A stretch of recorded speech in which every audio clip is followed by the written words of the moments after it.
Preseason testing is underway in Bahrain with just days to go before the first race of the year. Christian Horner has disagreed with George Russell over F1 preseason testing rules.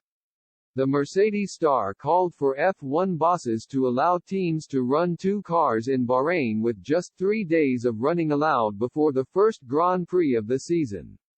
However, Horner has pushed back against the proposals after Red Bull had a successful opening day.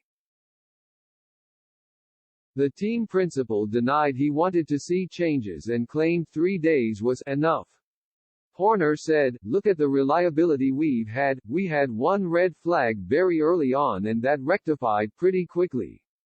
These regulations are pretty stable and one could even argue the opposite. When you look at the reliability and so on, you could almost say, with the amount of races that promoters are looking to cram in now, why not go to 2 days of testing and then go racing?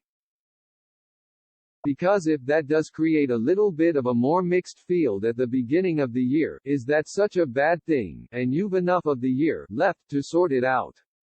Red Bull enjoyed a confident first day in Bahrain with Verstappen topping the timesheets.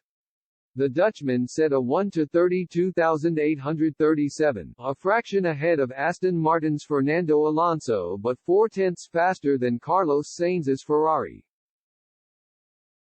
More confidently, Verstappen managed a staggering 157 laps, which is the same as 3 Grand Prix distances.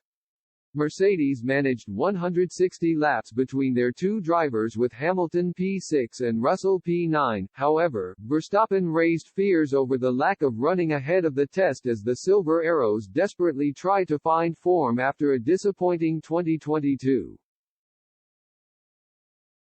He explained, "Personally speaking, I don't think 3 days is enough, because you have got to remember from a driver's perspective, that is 1.5 days per driver. We were fortunate to do the Silverstone filming days last week, but had we not, that would have been getting on for 12 weeks out of the car from Abu Dhabi to Bahrain."